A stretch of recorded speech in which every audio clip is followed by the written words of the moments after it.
If you can rename yourself in the chat with, if you need to, but if you can add your JCC, that would be super helpful.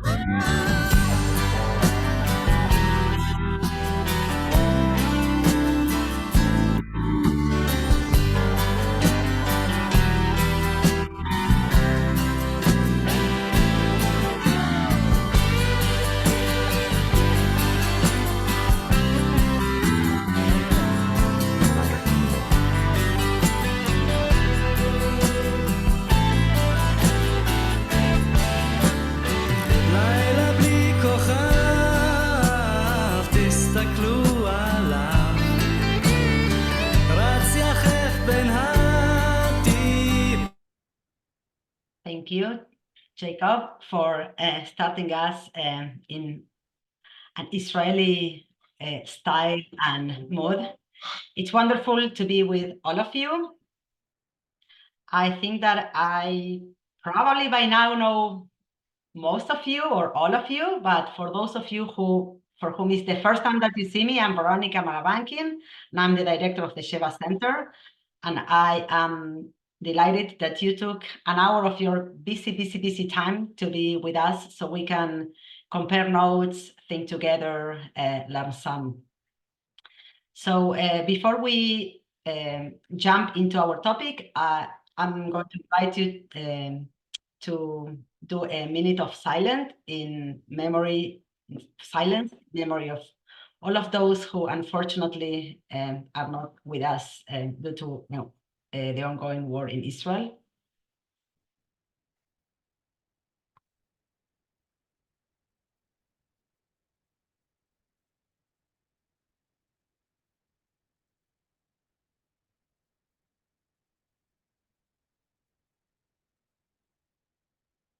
Thank you. So we are going to jump right into our topic, and we know that it's a hot topic, salary scales.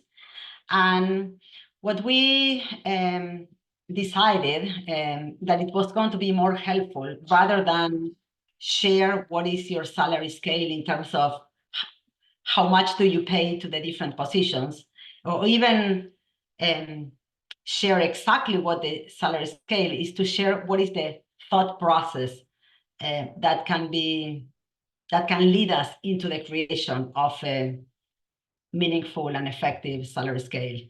So I'm going to introduce to our presenter, Dave Stanton. Dave is the Associate Director of the Early Childhood Center at the, yes, David is the Associate Director of Early Childhood Education at the Goldberg Early Childhood Center at the Dallas JCC. He's Dave. And he has done this process in a very thoughtful way with his JCC. So he's going to share his process, and then we are going to open it to questions, comments, more sharing, etc., etc. I'm going to leave it in your hands, Dave. Perfect. Thank you, Veronica. Thank you, Jacob. Thank you, everybody, for taking your time to be here today. I've put everything on do not disturb, walkie-talkies, phones, taped up the note to the door, told all the teachers, please don't bother me, which inevitably means that the fire alarm will go off or childcare licensing will show up or something, but just putting out there so that doesn't happen. I'm really excited to talk about the process that we've gone through here in Dallas and thinking about how do we build a salary scale. And it really is, I think, Masa, it really is a journey that we've gone through and that we need to think about. So start with really defining the problem. And some of this is me making some assumptions about what everybody may think the problem is. But when thinking about why do we need a salary scale, right? It's usually to boost our salaries because we're short-staffed in the classrooms. We don't have enough teachers to fill our positions, or if we do, we're just scraping by till somebody leaves and then we have to find somebody new to replace them. we're experiencing greater staff turnover. At least here in Dallas, the staff turnover we've seen during COVID, or since COVID and we came back, has been way more than we ever experienced before. It started to slow down some this year, and I'm knocking on wood as I say that.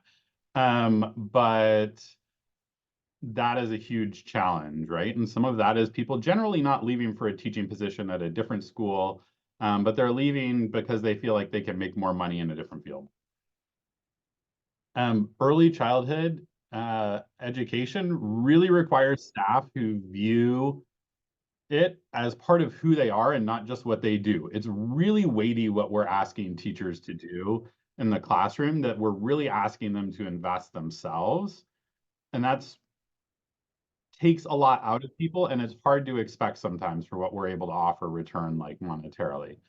Right, and this one I feel like gets spoken about less often, but I think there's a cognitive dissonance that many of us struggle with, where our actions feel like they don't match our values. So the values we talk about as an organization, the values we talk about with our teachers, the values we talk about with our children and our families, when we think about the teacher salary scale and the salaries that we're offering, sometimes it feels like those things don't align. Not because we don't want them to, right? If it was up to me, we could give everybody 7-figure paychecks and we would be making what athletes made and they would make what we made. But the reality is that that's not always possible. And so if we look at just a little excerpt from the Sheva Core Elements text on early childhood educators as professionals, it says, at the JCC, educators view themselves as lifelong learners, constantly engaging in the pursuit of learning opportunities as prized by our Jewish tradition. The combination of education, experience, and passion enrich educators' children's and families' lives. If that's what we're expecting, and we're not able to offer people money to comfortably live their life, we're not going to be able to get it, right? And so that's really the challenge that we have. And unfortunately, there's nothing coming to save us right now, right? I know we had a lot of hope with the Build Back Better Act that there would be more money that would funnel through. I know many of us had COVID relief money that had helped us boost salaries for a while, but now that's gone, and that's impacting a lot of early childhood centers. That doesn't mean that we need to stop advocating and pushing for systemic change in how early childhood education is treated and how educators are compensated. But at the same time, we're still left with the reality that that change, if it's coming, is a long ways off and not something that's going to make a difference in our schools and our lives right now for our teachers.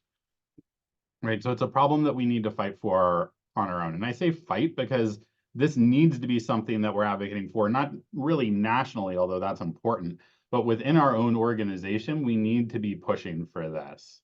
Right, this isn't something where somebody's willingly going to say, here, boost your budget by 10%. No problem. Like, right, money is tight for everybody. And the way money is allocated in a JCC, if it's not going to someone else, or if it's coming to you, it's not going to someone else, right? So I really think when we're talking about salary scales, and Veronica alluded to this at the start, that context is key, right? So if we think of cost of living, and I pulled a few places that I'm familiar with, having lived for big chunks of my life. So a teacher making $45,000 in Dallas, where I am now, is equivalent to a salary of $40,000 in South Bend, Indiana, which is where I grew up. And I lived for about a decade out in the Bay Area, and that's equivalent to about a salary of $75,000 in San Francisco. Now, knowing the housing costs in all these places, I feel like the difference between them is actually more dramatic than those numbers. But if you plug $45,000 into your cost of living calculator, that's roughly what you're getting, right? So if I say I'm paying a teacher $75,000 in Dallas, that's way different than saying I'm paying them $75,000 in San Francisco. The qualifications. So this also widely varies based on context. So in New York City, you need a master's degree to be an early childhood teacher. In California, you need 24 semester units of child development or early childhood education and 16 semesters of gen ed units. And as I always like to say, unfortunately in Texas, you basically need to be 18 and breathing and pass a background check. You also need to have a GED in there too.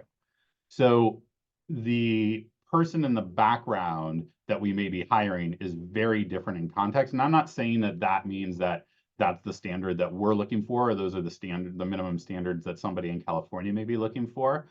But that's what the licensing is, and that's kind of defining a lot of what the applicant pool and the people that are going into that field in your area may have as far as qualifications, right? And then there's a lot that varies by status. So are your teachers salaried? Are they hourly? What are the benefit packages that are being offered? Are they unionized, as I know they are in some places?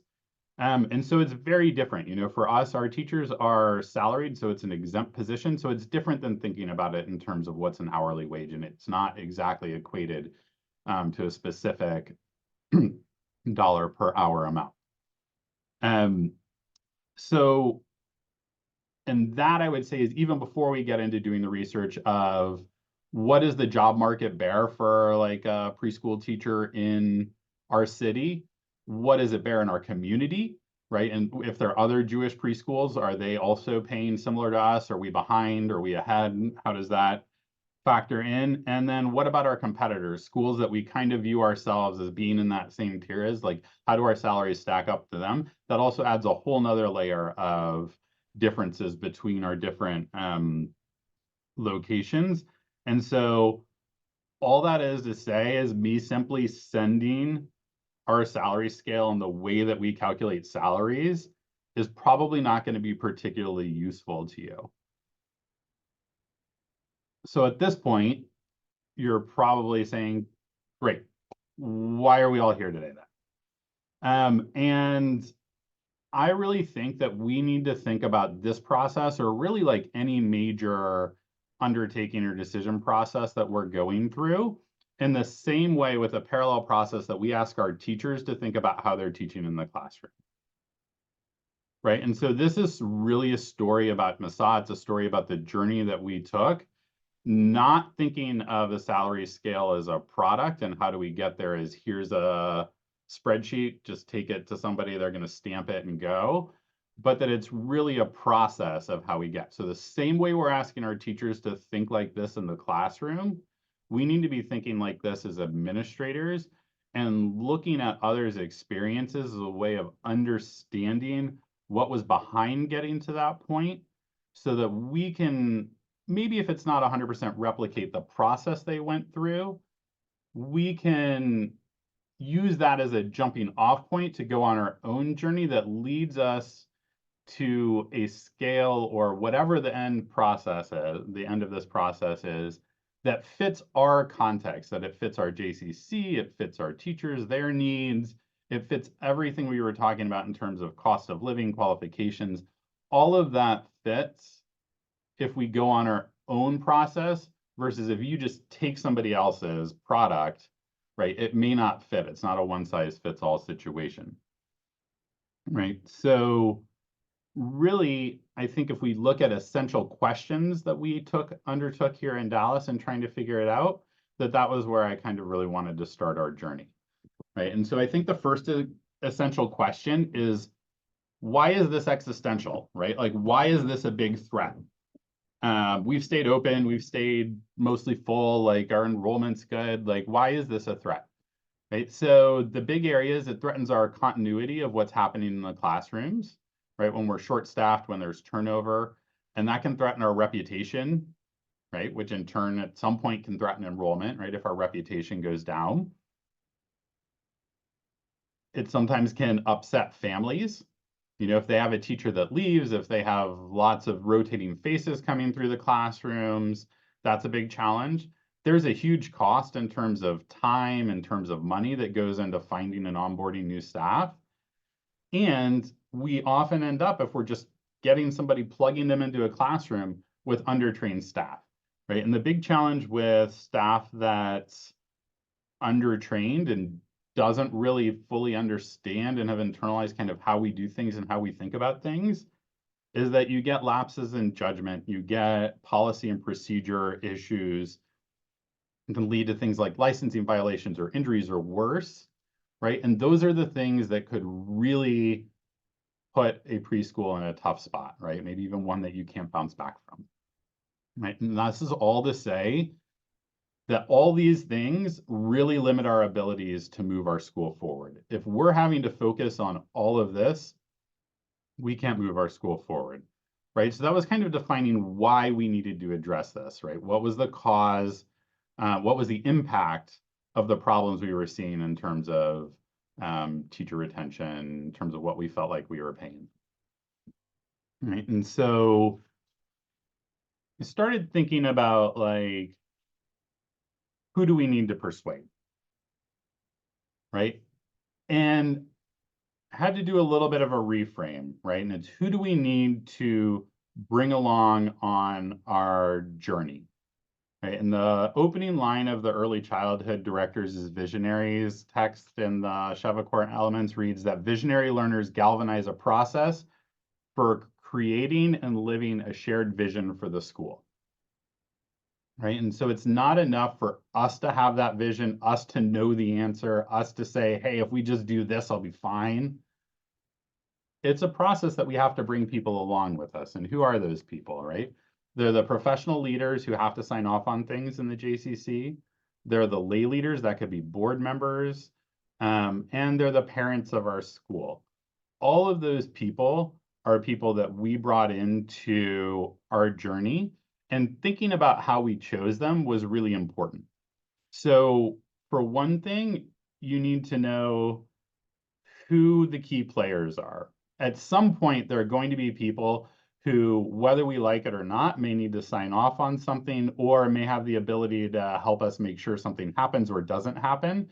And we need to have those people understanding where we're coming from and be aligned with our purpose and our vision, right? We also want to have people who we know are kind of aligned with our way of thinking, our goals, and wanting to move forward, and have influence, like in the, whether it's the school community, whether it's the JCC, right? And so you want to be careful and thoughtful about who you're picking to go through this process with you and why they're there. So how do we bring them along, right? So we may be dealing with people that are incredibly successful, that are, you could say, brilliant, that really are values-based individuals, and they still don't necessarily know anything about early childhood education, right? So we have to think about, how do we craft like a story that has different layers? How can we bring in a number of different aspects to give them a holistic understanding of what we're doing and why a salary scale would impact it and what it would mean for the school? And so we build a shared vision, we build a relationship with them, and we really try to get to know what drives people's thinking. So the Breet lens text, part of it reads, a covenantal relationship enables us to partner with others in pursuit of shared vision, to grow, to risk, and to communicate with honesty. And that's really our goal in building like a leadership team here, right? That's what helps us affect change. And so, like I said, we have to build with them an understanding of what high quality early childhood education looks like. And so these are some of the ways that we've done it here in Dallas. So we've taken site visits. Sometimes they're needing to see something in action that you're trying to explain to them, this is where we're trying to get to. We're not there yet, but let me show you what somewhere that is there might look like, right? So where there's some places where we can go that are able to give them the visual, let them see in action things that you're trying to accomplish, so they understand the importance of it and say, ah, that's what you're going for, I get it now. We did a lot of shared readings and text studies. Sometimes those were Devar Torres, sometimes they're NACCE articles, sometimes they're advocacy pieces, right? But we do a lot of that when we would meet on a regular basis. We also really spent time diving into the Sheva lenses and the core elements, and not in a, what do we think about it sort of up here type way, but really in a, what does it look like, sound like, and feel like for us to be living these things, for us to be living B'Tselem Elohim, what does that look like in the classroom? What does it sound like from the teachers? What does it feel like when you walk into the school? Right? How do we make those things as concrete as possible? And then what do we need to do to get there? We looked at some TED Talks. Sometimes you have people that aren't readers, they're more visual, or you can get more sort of bang for your buck in like a 10-minute TED Talk than you can, let's take some time and read this paragraph and discuss and things like that. And the other thing we found really effective was sort of tapping into shared memories.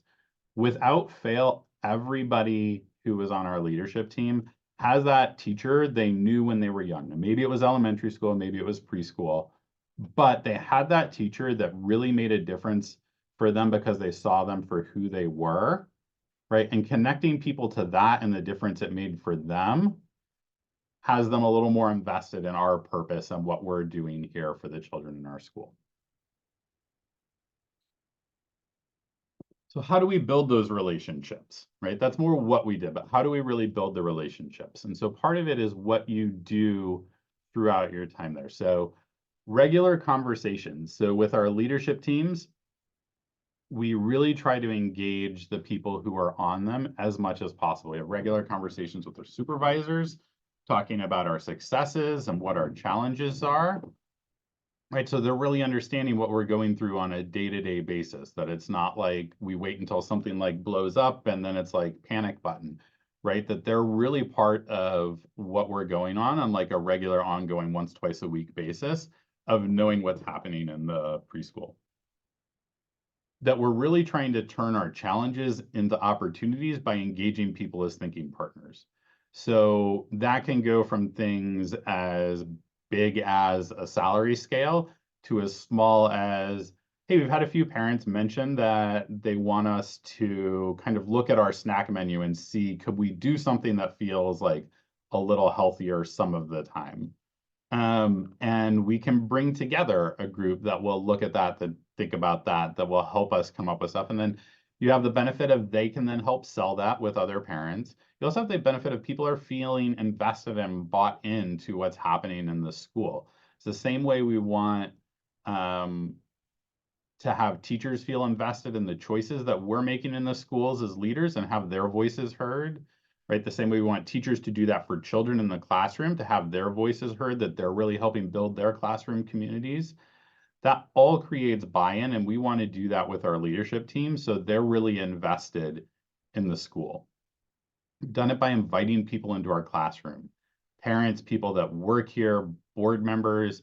When they see what's actually happening, there's more of a connection and it's more real to them and it feels more personal, right? And then we've also built a lot of adult learning opportunities.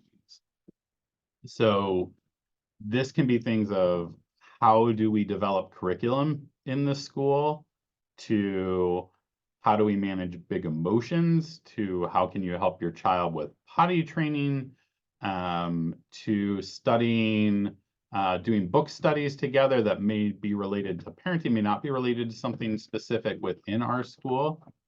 But all of this helps build understanding of what we're trying to accomplish every day here in our school. It helps build community. Parents start to connect with one another. They feel like this is more of a place that they're invested in. They spend more time here, whether it's virtually, whether it's in person for these things. And it really builds trust. Sometimes I think, we want to close our doors and say, just trust us, the magic's happening.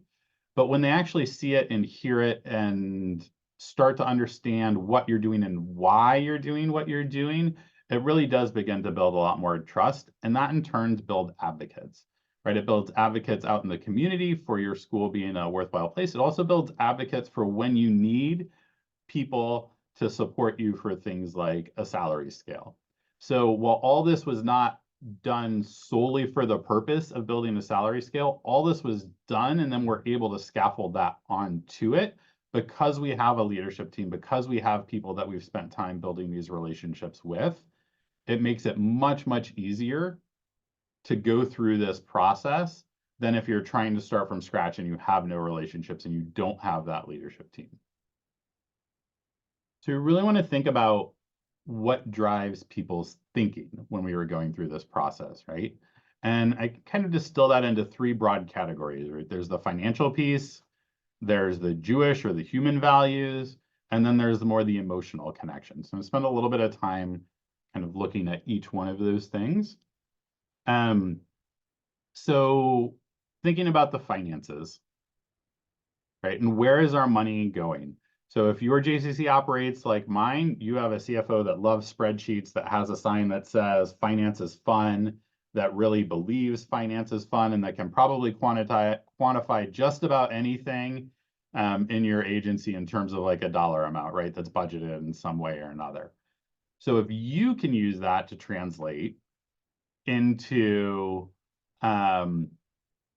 what your money, what the money being spent on salaries in your school or your agency is being spent on this process of having to find new teachers, having to fill holes, all of that. I don't know about you, but sometimes I think the most powerful argument is you are paying me to be the highest paid substitute teacher like, you know, in Dallas or whatever, right? For the times that we're in filling in a classroom, for the times that you're covering in a nap break or something like that.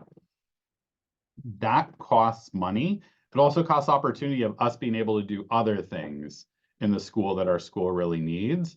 The same thing, interviewing takes time. Your HR may screen people, have to go through postings, give you resumes. Maybe they do an initial screening. You're spending time interviewing. Then when they get in, you have to go through a whole onboarding process. That takes time. That all costs money. Filling in for holes with substitute agencies or temp agencies, you could well be spending more on them than you're spending on a teacher because you're paying such a premium to the actual agency that it's more than the salary you would pay a teacher sometimes, right? Maybe that's just how it operates in Dallas when we have to turn to those places.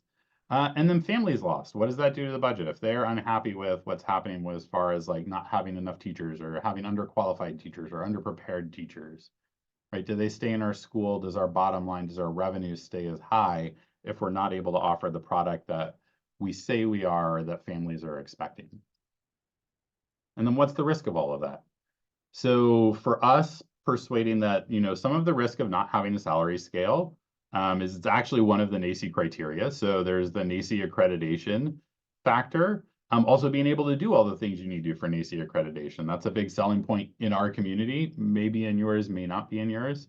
I'm kind of iffy on whether it's worth it in a vacuum. For us, we need to, just because a lot of our competitors do. And so not having it and choosing to go away from it would be something that would be maybe a bit of a hard sell. Thinking about, and I don't think I referenced it as this, but a SWOT assessment. So a strengths, weaknesses, opportunities, and threats. All those problems we're identifying, those are all threats to our school, right? And so really framing it in terms of the threats that it's posed by not being able to pay teachers what they should be valued at, is really important, right? And when it comes down to it, what happens in the agency if we can't run a quality preschool? A lot of our, we have preschool, we have camp, and we have membership. And those are like the three things that drive the whole agency budget, right? Other things, maybe they break even, maybe they lose a little money, you have operating costs, all of that, but the things that are actually generating revenue. So if we lose one of those sort of legs of that three-legged stool, the agencies could be in a lot of trouble. So that was kind of the financial story that we were focused on painting the picture of. We also really wanted to tap into our values, and a lot of this is really built in already. So this is our JCC mission statement. The JCC of Dallas brings the community together by providing state-of-the-art facilities and exceptional programs in an inclusive environment defined by Jewish values. And so this is where I think it's really important to focus on what it looks like when we do this. So how do we build a salary scale that makes teachers feel like they're a valued part of the community? How do we build a salary scale that lets us feel like we are able to offer the exceptional program that we're striving for, right? That allows us to look at the Jewish values we stand by and say, I feel good about the salary scale we offer in relation to our values. And another snippet from the Educators as Professionals text. The educators are viewed by the institution as professionals and understand themselves to be an integral part of the JCC. I'm sure I don't need to tell you guys, but we can't say that and believe it if we're not able to compensate them as such. Right? And so these were the values that we settled on in our school. Some of them are from the Sheva lenses, some of them are maybe a little bit different. But we settled on B'Tselem Elohim, right? Valuing the uniqueness of everybody and what they bring to our community. Kehila, which is a building of community. We talk all the time about being a school family. That's for the families, that's for the teachers, that's all of us here within the JCC. We talk about Shmira Haguf. We look at it as not just taking care of our body physically, but also taking care of our mind, just taking care of ourselves. Chesed, kindness, really being our driving, how we're making decisions, and Tikkun Olam, look at as trying to make the world a better place. We may not be able to fully repair it, but we can try and make it a better place, right? And we can come up with reasons why having a better salary scale would easily back up all of those values that you're seeing on your screen, and why not having one has us come up short. Right, so this is really a matter of, if we say these are our values, we have an obligation to meet them. Right now, sometimes maybe that's not enough. So I like to always say, well, what would your rabbi say? Because sometimes, the rabbi has a little bit extra authority with, with some of our leaders. So let's look at just a few things, right? Rabbi Elazar ben Shammai said, let the honor of your student be as dear to you as your own, and the honor of your colleague is the reverence for your teacher, and the reverence for your teacher is the reverence of heaven. But if that's what we're saying, that where teachers should be held, we need to back that up.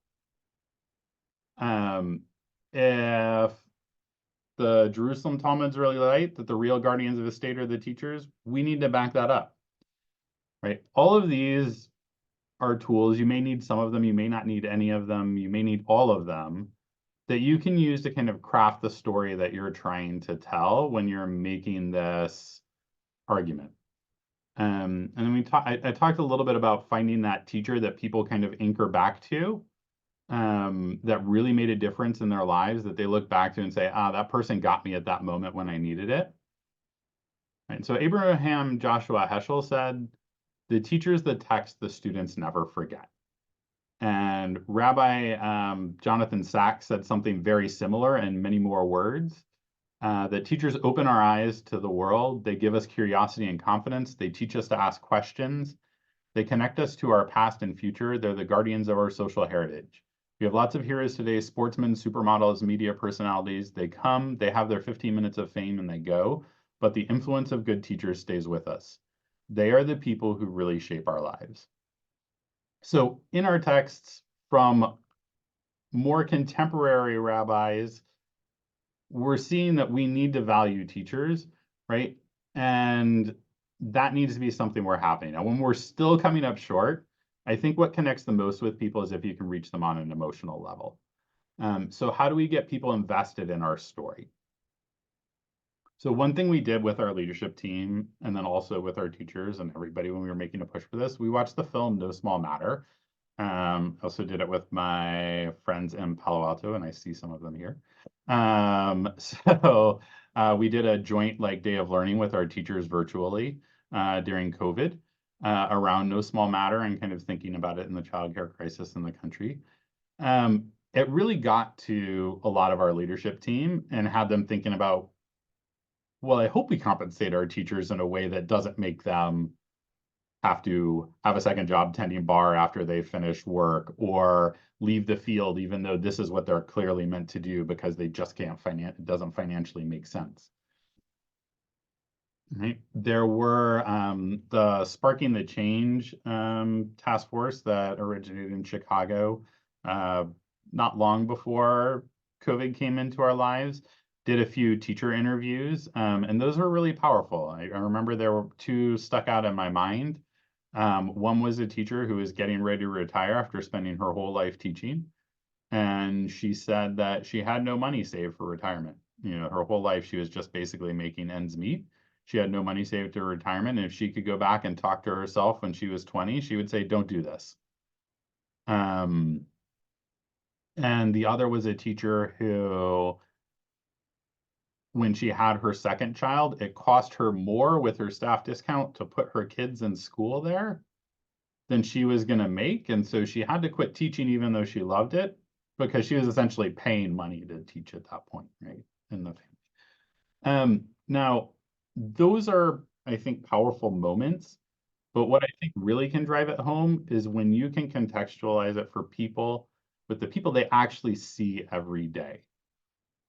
Right. So we have teachers who I know have been here for decades, that they are still babysitting most nights every weekend to try and make extra money so that they can, pay mortgages or they can meet their bills. I know of teachers that have left here to go work full-time second jobs, right? And when you're working 2 full-time jobs, you don't have much time to be able to take care of yourself, to be able to take care of your family. I know of teachers that have struggled to make ends meet, had housing challenges, and have had to sleep in their cars for short periods of time, or that have had to, we've had to help them with food from our kitchen that does senior lunch, with making some extra food and kind of giving it to them to take with them so they would have food to feed their families. Right. And those are things that we're able to do on sort of a small scale, but they're all problems that are caused by where does your salary scale. So when you can say, oh, Joni down the hall is having to make the choice between feeding and between eating tonight and paying her light bill, that hits home really hard for people that think that really are invested in their employees and the success of an organization. And then this was also a really powerful question that I don't even remember who I borrowed it from. But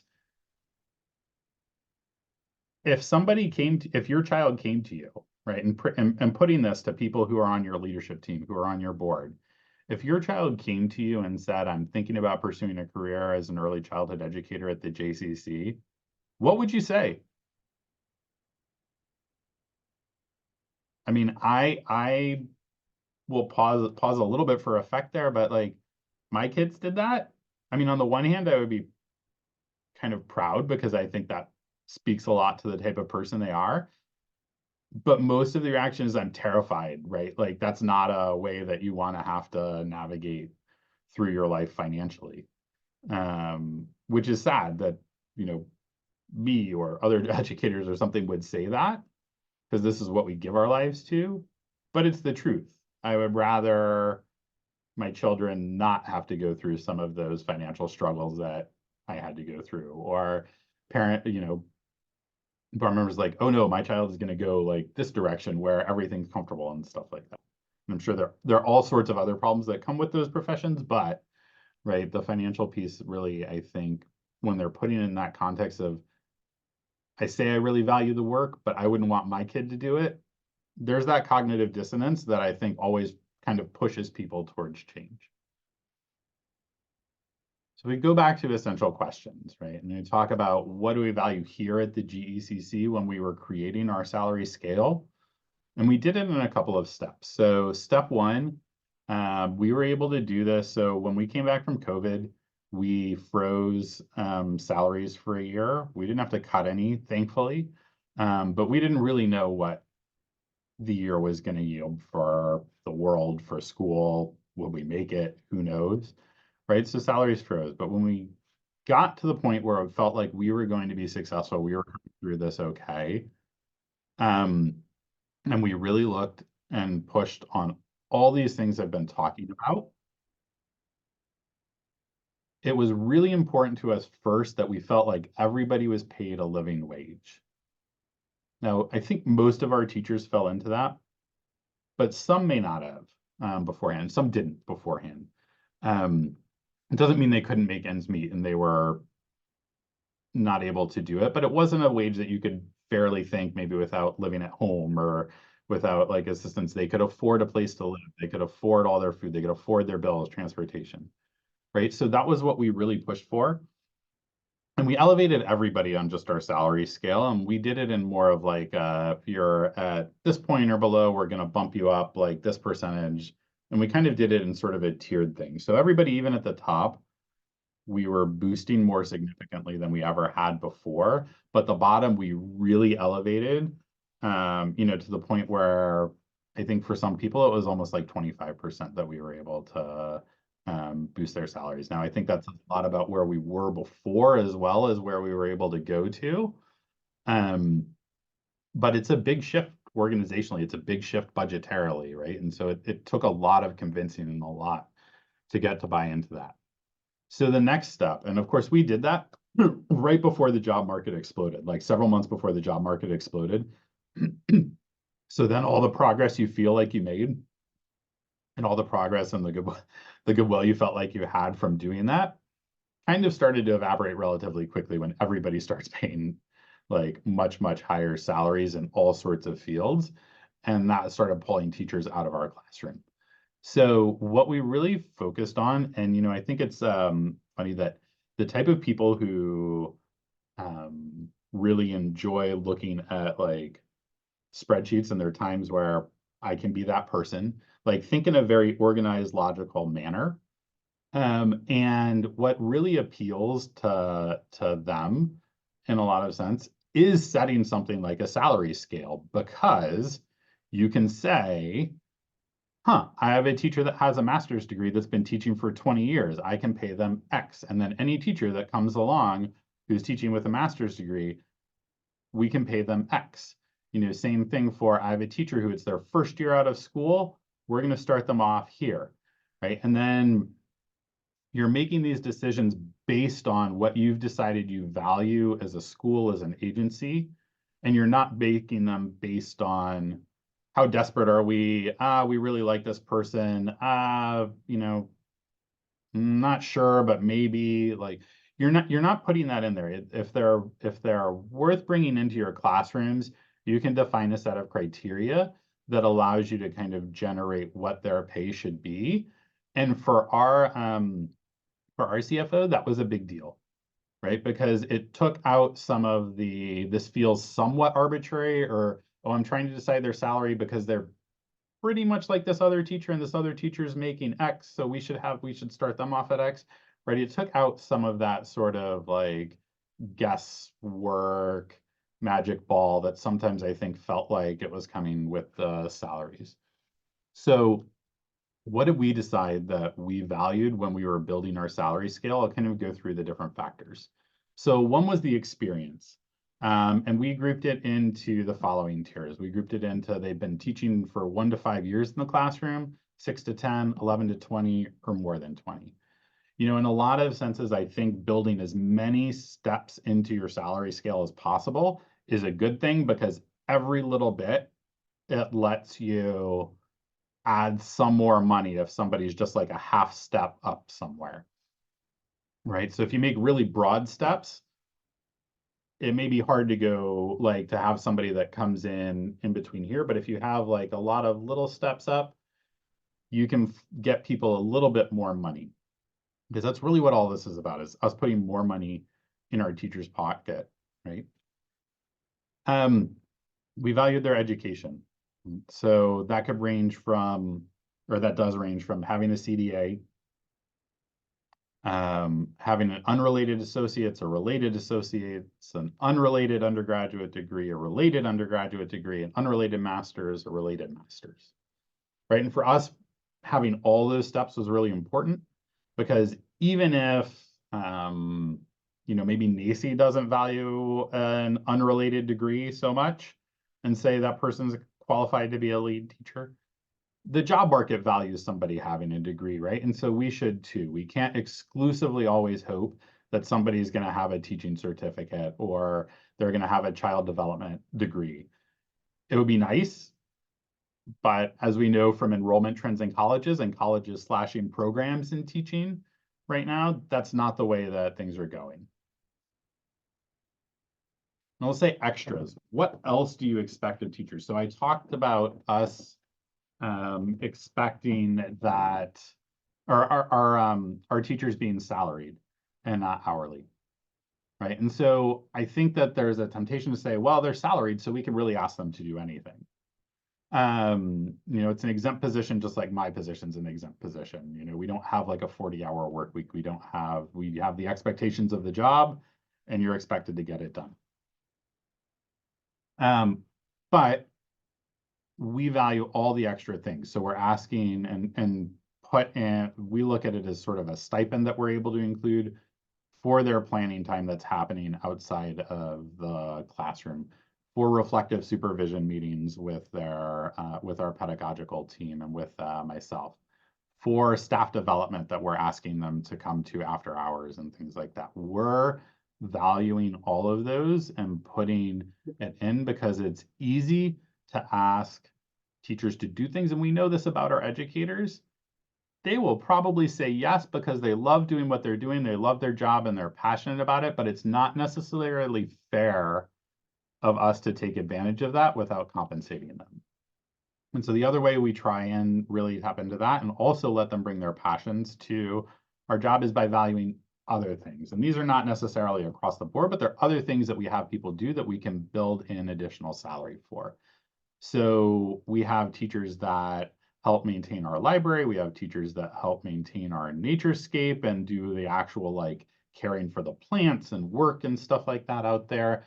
We have teachers that serve on different committees in the school, both in terms of building the school community, in terms of thinking about different communities of practice.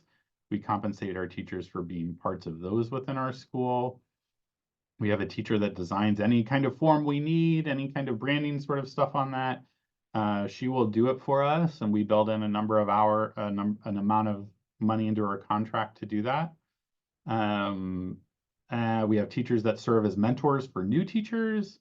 We have somebody that actually, like, this is what we built in more money for. She loves to cook. So she makes dinner for all our staff meetings. So we built money in for that. It actually saves us money because we used to order dinner, but it's a lot cheaper to have somebody make dinner for a staff of 60 than it is to purchase dinner. So we try and find all these ways, even if it's a bit here, that we can put more money into our teachers' pockets. And it all started from really looking at what is your baseline. Like if I have a teacher with no experience, what is a wage that we feel like is a fair living wage to kind of be that maybe like zero step, and then how can we build on it from there? So yay, we did it. But wait, there's more. I really thought this kind of captured it. Like we still have a long way to go, but I'm so far from where we were, and that feels good. But what we have to continually be thinking about, and what I think, I kind of want to move towards wrapping up on, is the salary scale gives us an opportunity to recruit and retain teachers. That's really what we're doing here. We're able to recruit hopefully more and better teachers if we're paying better, and we're able to retain teachers we have. But it's up to us to make them feel at home within our school, because that's just the opportunity that's giving us. It's not a given. If I have somebody that's unhappy in their job or feels unsuccessful or doesn't know how to be successful, and I say, I know it's not feeling good right now, here's a few dollars more an hour, here's $4,000 more a year. That feels great to them for a little bit, and then in 3 months, we're back in the same position of they're not happy. That kind of like little euphoria has gone away, and we're back to where we are. So how do we do that? And so these next ones are not questions that I'm expecting to like dive into now, but they're the questions then, like once we had our salary scale, we really had to think about maximizing the advantages and opportunities that gave us. And these were sort of the next steps on our journey that we wanted to explore. So how do we build a community where teachers feel they belong? How do we onboard teachers in a way that sets them up for success? And I don't mean just onboarding like, here's your day one or week one, like here's the plan, right? But how do we do that over the first like year or 2 years of their teaching career? And then how do we support teachers' professional growth and journey in a way that builds their competence and confidence? If we're doing all these things, we're really supporting our teachers, and that's what's going to keep them here in the long term, not just the fact that we're able to offer more money. So the more money is super important because it gives us the opportunity to do all these things and think about all these things. But if we don't follow it up with this, it doesn't really, we've kind of gone through all this effort and we're squandering it. So I wanted to close with just a few things that I'm going to link together. And yet every step we take is of the utmost importance to those we know in the overall picture. And the Jewish understanding goes beyond inquiry to interpretation, interaction, and transmission. It engages the knowledge and experience of past in conversation with present and documents the new learning for the benefit of future generations.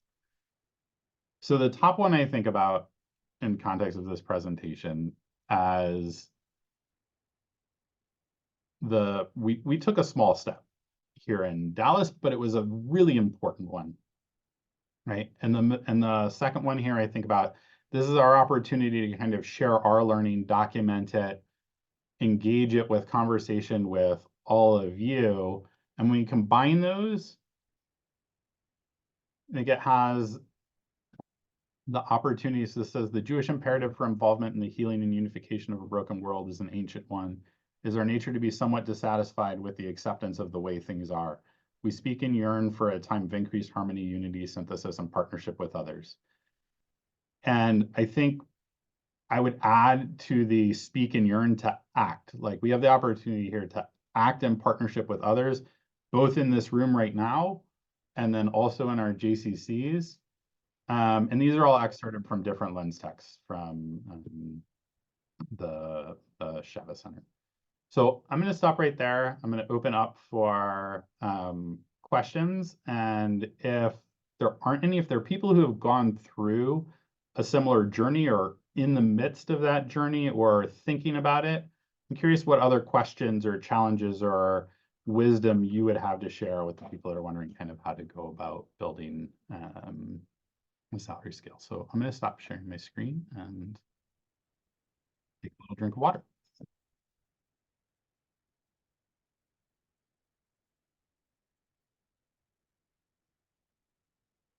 Hi, thank you. That was really interesting, and I really enjoyed hearing your process. We are currently at our JCC working on a salary scale for our staff. And I agree, we're also looking at building as many steps as we can and going sort of from day one as ground zero, and then, you know, starting at the first year. So on day 365 or 366. We're looking, I guess one of the things we're kind of struggling with a little bit is when you hire someone new and they're not coming out as a fresh grad, and of course the terminology in Canada and Toronto is different from the US, but for us it's a registered early childhood educator. So if you don't have someone who's just graduating with their RECE and they're coming to you with whatever, however many years of experience, and this kind of, anybody who's gone through this could answer as well, what do you do about figuring out grandfathering the experience? Because if they, let's say somebody comes and they've got 10 years of experience working in the field in another center, you're not going to start them as if they're a new grad in terms of their salary, right? Even though it's fresh at your center, it's not fresh in the field. So that's something that we've been struggling with a little bit. So I can answer how we handle that. The years that I said were sort of our steps. So we made sure that all of our teachers, and some of them had involved raises, some of them may have been ahead of it, some of them, most of them got raises. A few people that have been here a really long time and may not have had degrees were probably ahead of where they would have been on our scale. And they still got a standard yearly raise when we were implementing this and stuff like that. But those are what we would hire somebody in at. So that like 11 to 20 years, like that's where we would hire somebody in at. And then I think I saw a question in the chat. We do have like an annual increase that we're giving our teachers. And kind of once somebody's hired, I guess the way we use our salary scale, that's for determining what they're hired in at, and then the annual increases will compound on top of that. So it's also like they should also, like, if somebody, it should not happen that somebody would fall below where they would have been hired in at the way that we've built it. I haven't found that happen yet, and I think we've built it so that wouldn't happen. But we would bump them up like with a larger raise than they otherwise would have gotten to make sure, because you don't want to bring somebody in ahead also of what your teachers are. That's the struggle, right? Because then, or you're desperate and so you pay somebody way more money and that gets out, and then you're in a whole bunch of trouble, right? So you can't bring in people above where your current staff is. So you have to make sure everybody's kind of being elevated. But we're looking at that for our initial sort of starting hiring point. And then we actually have had success in coming out of this work that we did in pushing for, we get a slightly larger raise pool in our early childhood center than the general JCC staff. So our teachers get a little bit higher on the annual raise than even say I do, is considering like a different category of JCC staff than they are. So I mean, we've gotten a lot of buy-in from our leadership here into understanding the importance of that. And I think also understanding how historically it's been a really undervalued profession. So I don't know if that, hopefully that kind of answers.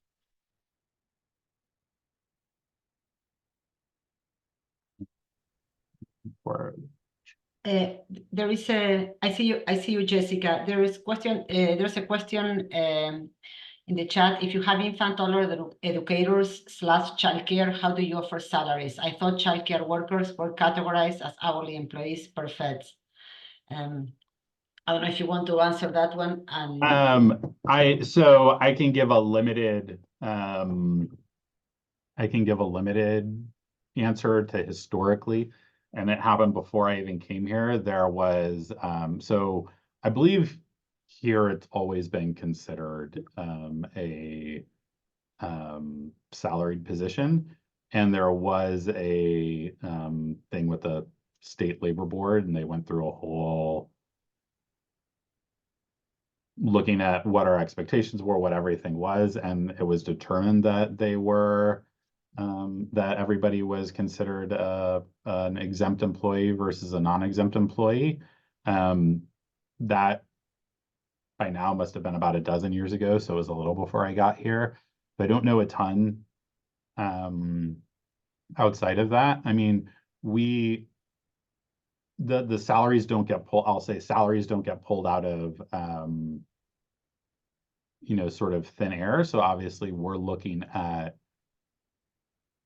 how much a person's working. So we have some people that are salaried that might work 4.5 hours a day. They might work from like a classroom that's only open half day. Some people that are salaried that work 8 hours a day. So there is a component that we're figuring out of how much time we're expecting them to work when we're determining that salary.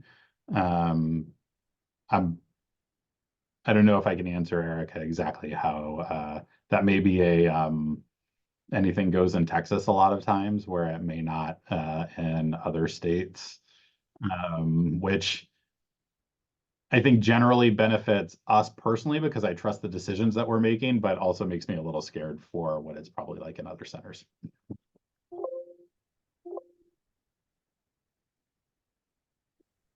I've got a question, Dave, if that's okay, Veronica.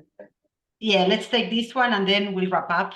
Go ahead, Jessica. It might be an answer, it might not be answerable. And I got for 5 minutes, so I apologize if you already covered this, but I still cannot get past the how do we pay for it. I can get my higher ups to sign off on the salary that I want as long as I still give them X $100,000 every year. And so if they're okay with that, that's fine. So what do? We're looking at the biggest tuition raise we've ever done this summer because I want to do a big salary increase again this summer because it's been several years. So I get the okay because now I've increased tuition 6%. So I'm just sick. But you know what? They said yes. So now I get to pay my teachers what I want. Like, and at what point is there some other way to pay for it besides tuition raises every single year? And is that what you guys have done to pay for this? So actually, when we did our first rounds, we were barely raising our tuition. We froze our tuition with COVID. So I think that, the challenge is also how much can we really put on the backs of our families who are already paying so much to send their kids. And I think that,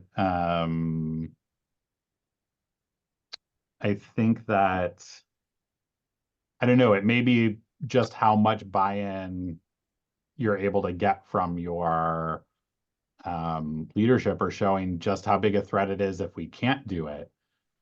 Because I know there are specific choices that, right, get made for, we're going to allocate more money to over here than over here. And so I think that for us, I mean, we're still providing a healthy operating budget. It also helps that, our enrollment's grown. Now we're kind of maxed out, so we can't keep growing our enrollment to help cover some of these things, but that's helped us along the way too. When we reopened from COVID, we were at about 150 kids, and now we're at about 260. And I really don't want to take any more, and we don't have space to take any more. So, we won't be able to keep turning to that, but that's been one way of looking at it.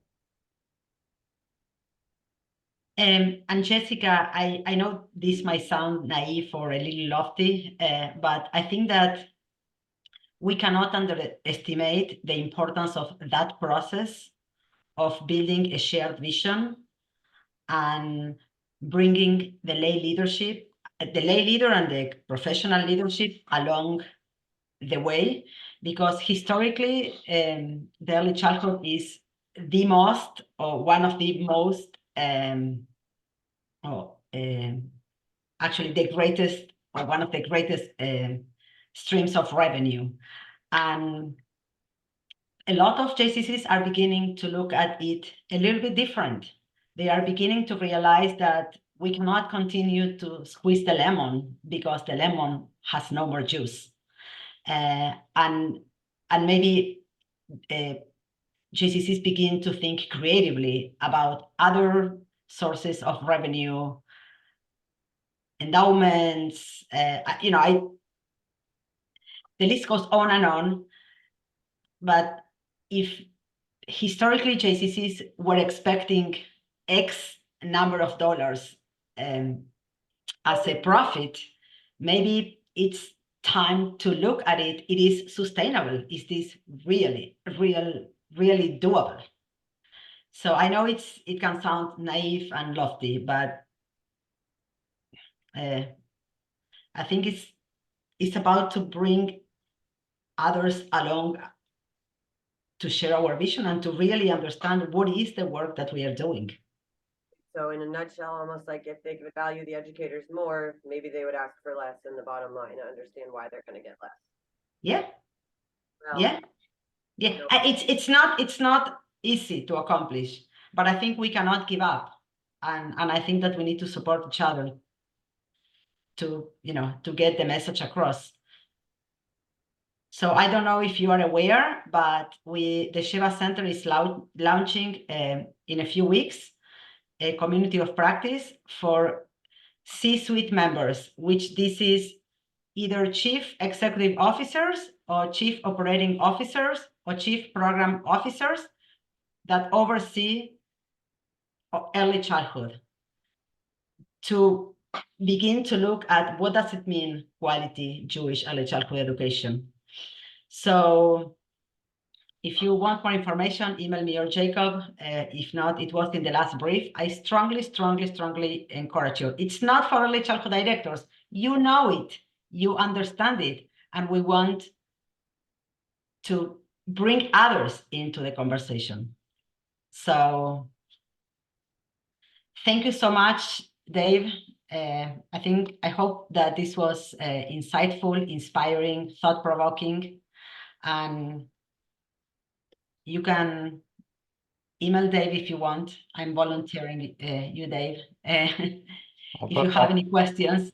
Nope, I'll put my email in the chat. Yes, and thank you all of you for taking time of your day to join us. Have a wonderful rest of the day and rest of the week. Bye-bye. Bye, everyone. Bye-bye.